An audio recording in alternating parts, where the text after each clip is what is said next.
Wow, Ricky's looking pretty patriotic. Hi there, I'm Ron Juckett, and welcome to the DoDCast post-game show for this Memorial Day, May 29th, 2017.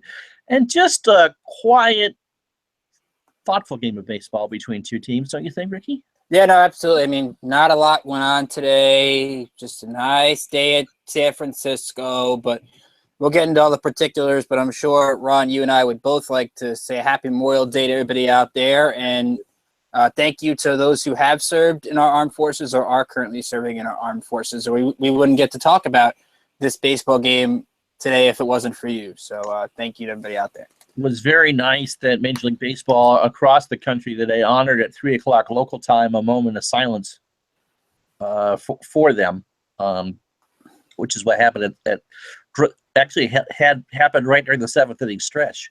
So they had the senior airman woman who sang "God Bless America" just right after that. It was a very nice scene, and a couple of the pictures that the Giants tweeted before the game of what they did were nice too, along with what happened yesterday in Washington with them bringing a lot of the World War II vets out and around the country. Yes, it's a day to remember and reflect the ultimate sacrifice that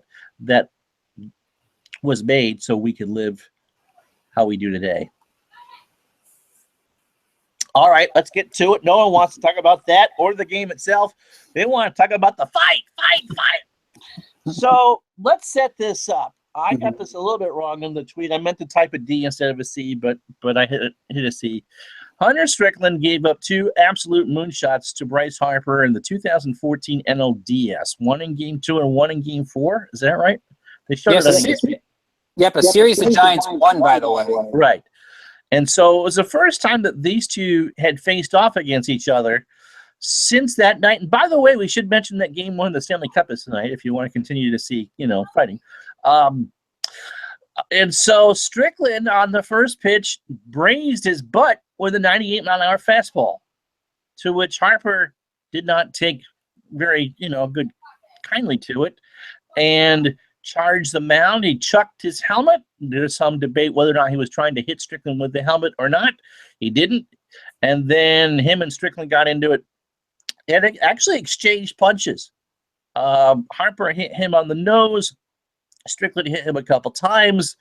This really was quite unexpected, to be honest, wasn't it? Yeah, I don't think anybody's expecting it in that situation, especially when you keep in mind time and score. It's 2-0 at that point in the 8th inning. The Giants were putting some good rallies together in the last couple innings to try to get something on the board, but the Nats, Tanner Roark did an excellent job to get out of those innings, and Harper hadn't faced Strickland since then. He, I think, pinch ran against him in 2015 and scored or something, but that's the only thing I could find. And to be honest, I think you're in the right to be wrong at both parties. I think Strickland's definitely in the wrong. It's a selfish move. That's a move that you only care about yourself and not your team, and I hope the Giants take action on that. Maybe they do privately. We saw Buster Posey kind of gave a message saying, this is your fight. I'm not getting involved. Right. So absolutely. While people rip Posey for that, I thought about it. I did it first, and I said, you know what? This kid's by himself. And, and it's Bryce shouldn't be throwing helmets or you can make the case maybe he shouldn't have done that, but you know what? I have a hard time thinking that both players aren't going to get an equally hefty suspension. Harper shouldn't have thrown the helmet. Around the Foghorn, our San Francisco Giants site, our colleagues over there were upset about that. And he brought up the Machado situation recently with Boston, that Machado kind of held his tongue and didn't punch after a series of things, a hard slide into Pedroia, which really wasn't a dirty play. I mean, it was we can show you stuff on YouTube from the 70s where Willie Randolph just rolls right into Frank White of the Kansas City Royals at second on a takeout play in a playoff game that should have cleared benches, okay? Anyway, with the Machado thing, and, I think as a hitter, you have the right to defend yourself. If Machado had gone, you know where I'm from, so I kind of take a pro Red Sox theme a few times. But if Machado had decided to go after the Red Sox pitcher at that point, I wouldn't have blamed him for that. It really depends on the individual person. Harper had every right to be incensed.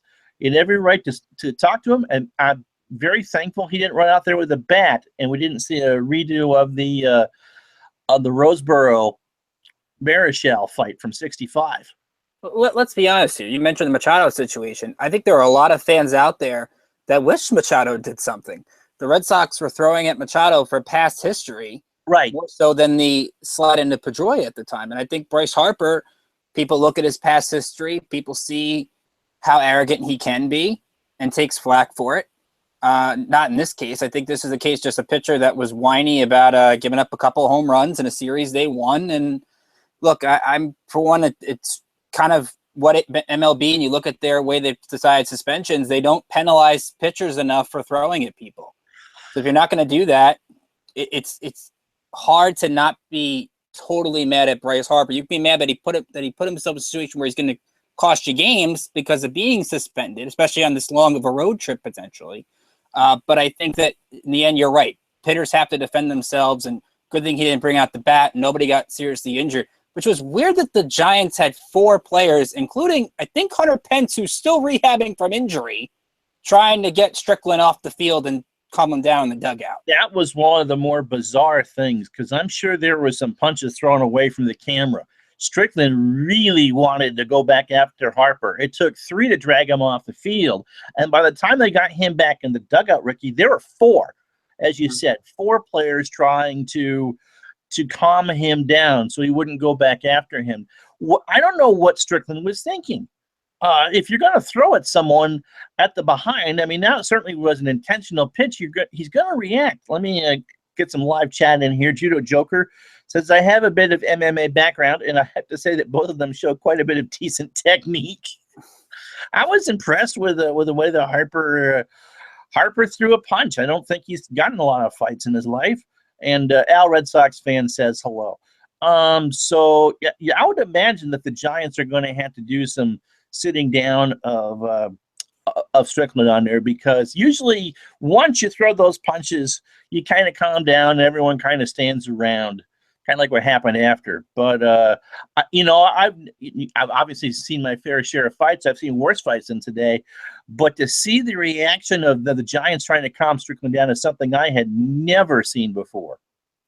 It just shows you how bad of a season it's been for San Francisco. That you have a pitcher that seems more interested in solving a 3 to 4 year old brawl than trying to win a game.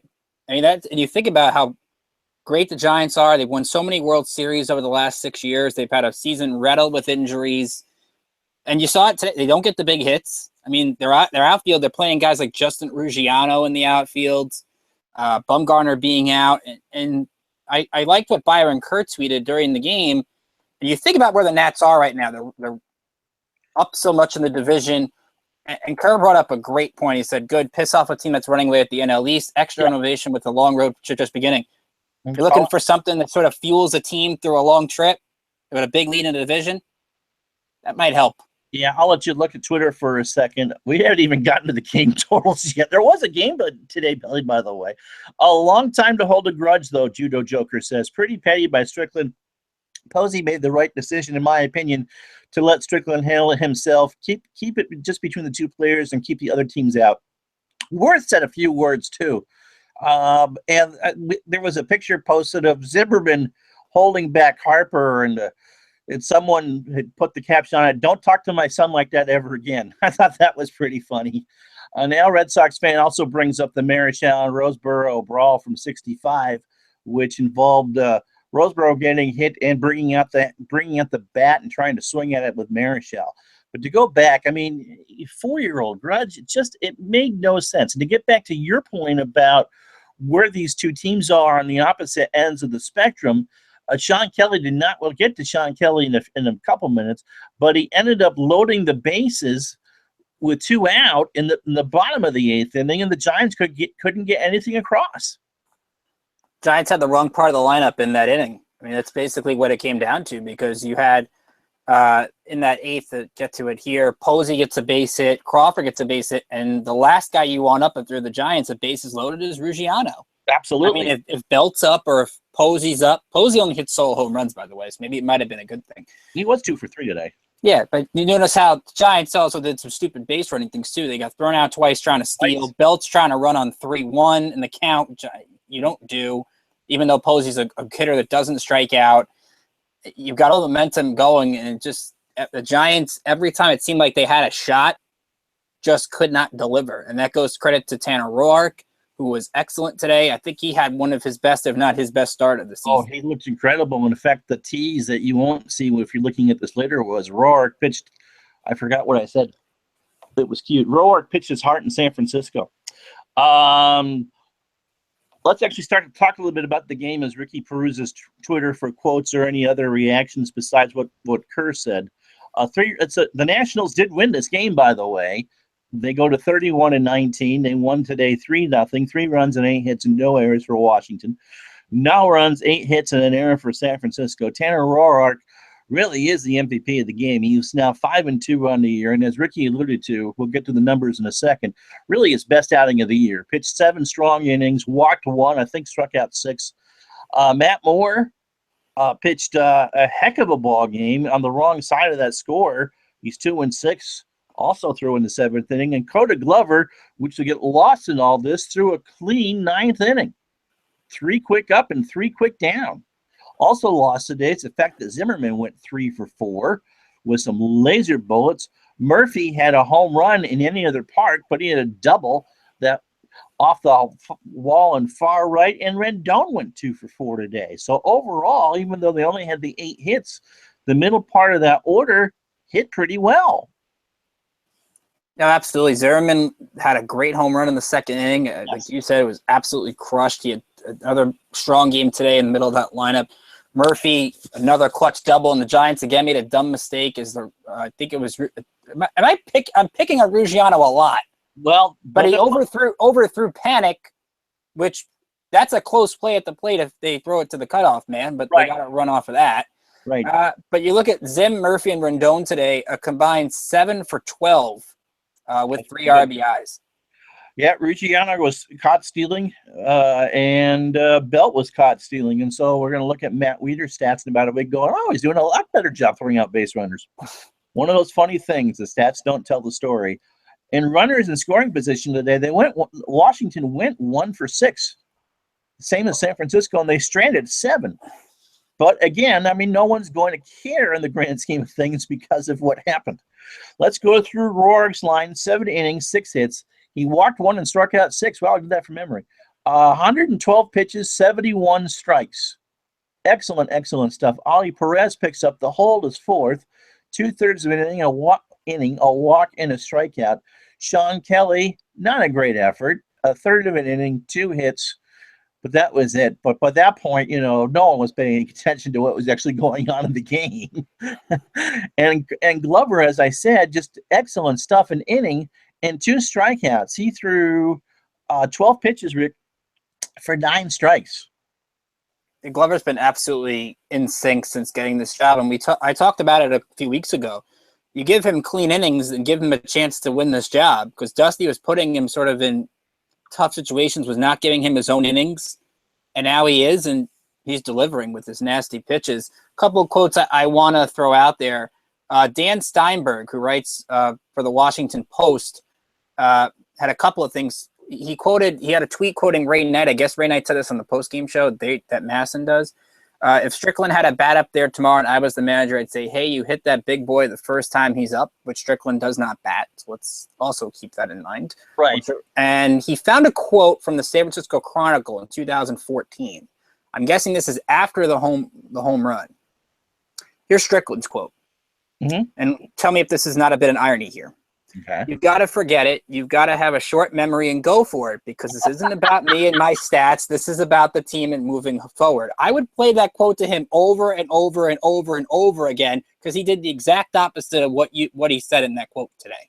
That alone should give you more games on top of the suspension. Oh, Biska Buska Basketeer, Judo Joker comments about Zimmerman and Roark. He asked a question, and I guess we got to talk about the game a little bit. Is Sean Kelly's performance concerning? Yes. Yes, it is. He has not really looked good, except for, which is why he lost even that sham closer by committee position. He just has not looked good. It could have been, if it wasn't the bottom part of the order, that could have been a real sticky wicket for the Nats. Um, but they got through it unscathed, which is what good teams do. Somehow there's always a bit of luck involved, and it was just never a question for Glover when the time came. And I think the major concern with Kelly, Judo, you have to keep in mind is everybody in the bullpen has pitched better of late. Romero has been better. Trinan's been better. Perez has been better. But the only one that has not, I guess Kelly hasn't had many opportunities since then. I don't think he's pitched much in the last week. He hasn't, but every time he goes out there, he doesn't look all that great. Right. So that's where Dusty had to go to him, really, because it's your right-handed option. They don't have many other right-handed options in that bullpen. It's predominantly left-handed, and Matt Grace went down for Stephen Drew. Right. So you're really limited in that regard. Al, take care. If you go back through our District on Deck Twitter timeline, you can find Al calls fights on Twitter, on YouTube, and at Al Red Sox fan if you want to be entertained. And it was fun trying to call that fight on Twitter. Yeah, you're right. I mean, he hasn't looked at his opportunities. And let's talk a second about Stephen Drew, who came back off the disabled list and drew a walk. Joe Ross pinch ran for him, but it was good to see Drew back. Absolutely. He gets it. Now, I'm going to write about this more for tomorrow about the Nats bench, and maybe that issue gets tightened depending on when the league office issues a ruling on the Harper decision. They need the bench to step up a little bit more. Now, Chris Heisey had a rehab assignment today in Harrisburg, which we'll get to. That's amazing. That's absolutely amazing. That'll help the bench, but really outside of Adam Lynn, the Nats bench really relies a lot on Adam Lynn to deliver. Right. Goodwin's had his moments. Diffo's hitting under 200. 5 for his last 32 in May, even though he had 2 hits yesterday. They need these guys to somewhat deliver. Pinch hitting is hard, no question about it.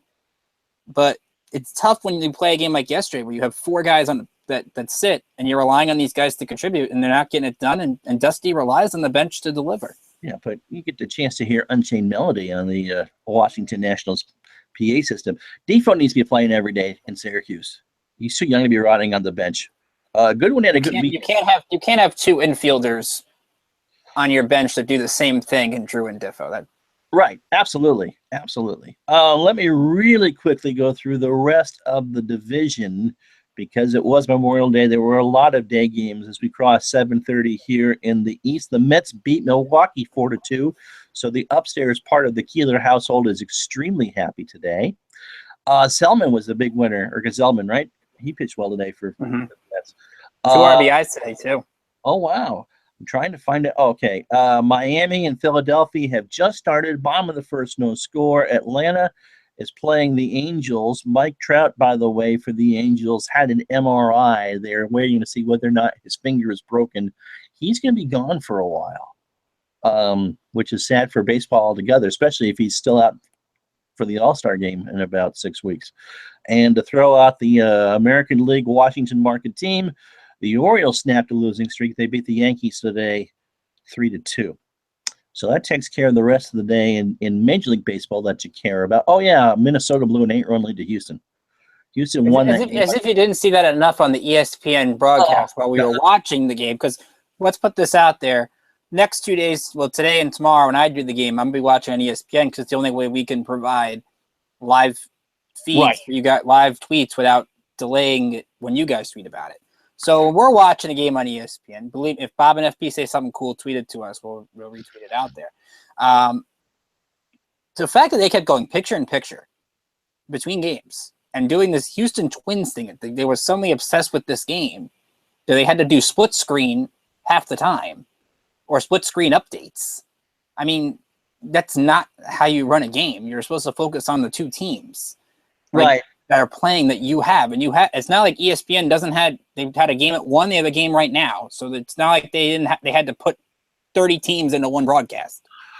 Well, not to pick on ESPN too much, but I was watching the end of the Yankee-Oriole game, and in the 8th inning of a 1-run game, instead of focusing on the game and why it's important, I mean, that's a big divisional game in the American League East, they do the top 5 reasons why David Ross is cool.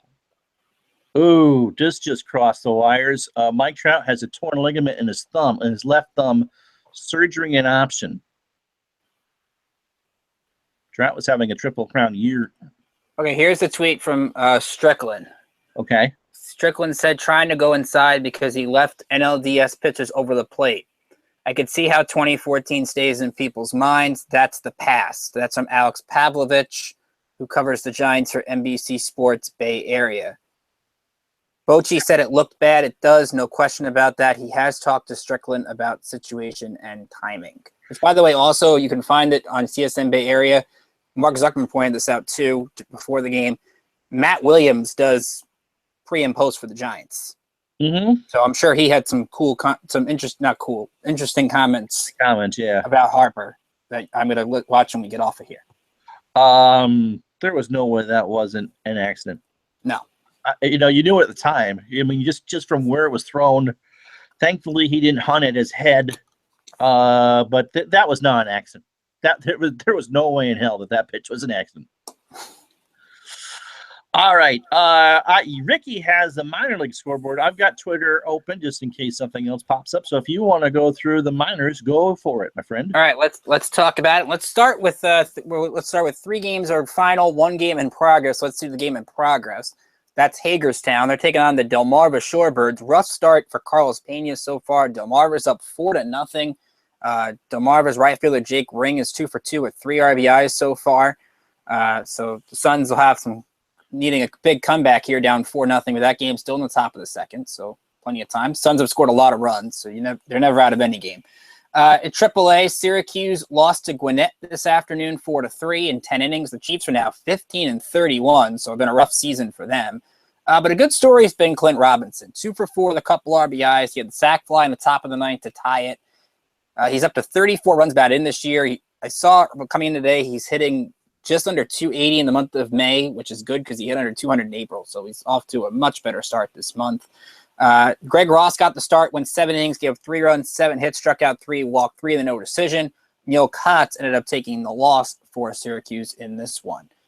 To AA Harrisburg, who took on the Flying Squirrels of Richmond, and Harrisburg won 1-0, an RBI single by Yadiel Hernandez, who came in for Chris Heisey, who was 0 for 2 with a strikeout in his rehab game today. Neftali Soto 1 for 3. He extends his hit streak to 16 games, hitting .318 on the season. So Soto's one of those guys you got to watch out for. He's at first base now that Marmoleos is in left field. I'm going to quote the cross here. Strickland and Harper charging, it's go time. You've got to protect yourself and stand your ground. That's also from Pavlovich from NBC Sports. We're still waiting on the Nats to comment on this. Right. Go ahead. One more, because Judo Joker said this is Zimmerman on Masson after the game. That's the way it was settled in the old days. LOL. Very unintentionally funny, awkward interview with Dan Kolko. And Zimmerman's right. you get hit, you throw punches. All right, so that's the 2 quotes that we have from players. Go ahead. All right, Derek Eitel got the start for Harrisburg. Really good outing here. 6 innings, 1 hit, 6 strikeouts, 1 walk. Wander Suero picked up the save, so the Senators at 22-26. By the way, interesting on Syracuse, they will face Lucas Giolito and Ronaldo Lopez next couple of days. So if you want more trade flashbacks, you'll get them over the next 48 hours. Finally, Potomac, a 3-2 win this afternoon over Wilmington. Victor Robles, another home run today, his 6th of the season, a 2-run shot. He got intentionally walked in this game, too. I guess was to load the bases, but still interesting nevertheless. Hector Silvestri picked up the win. He's now 5-1, 6 innings, 1 run, 4 hits. He walked 4 and struck out 1, which is weird. He only threw 47 strikes and 83 pitches, but found a way to win. But I guess that's minor league baseball for you. Video game. So Potomac goes to 24-27. All right. Well, that was the 2 quotes that we had for you. Boy, what an interesting day. So I suppose we will find out suspensions tomorrow. I think before the helmet throw, I would have thought that Strickland would have gotten more than, or received more than Bryce.